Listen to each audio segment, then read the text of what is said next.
At yan, good morning mga ka-hunter. At andito tayo sa baybayin. So nagpapa-relapse lang muna tayo mga ka-hunter. At hindi tayo lumabas ngayon mga ka-hunter dahil medyo mabigat yung katawan ko. So hindi tayo nakapag-hunt. Baka mamaya is baka makapag hunt ako mamaya mga 10 o'clock.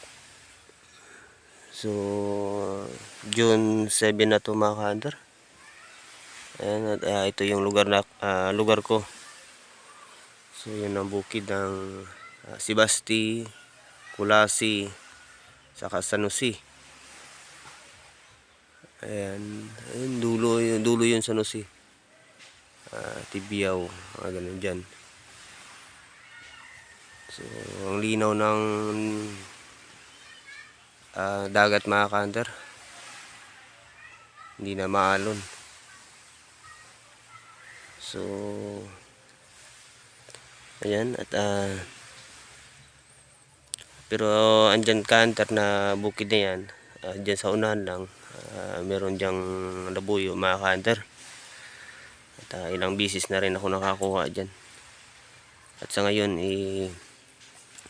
hindi ko pa napuntahan yan. Ewan ko kung merong tandang dyan dahil nakuhaan ko na dyan sa dun, sunahan pa. So yan na mga ka-hunter, relapse lang muna. Ang ganda pagmasta ng dagat pag malinaw. So yun ang isla, Isla Batbatan dito sa Antingi. So yan lang.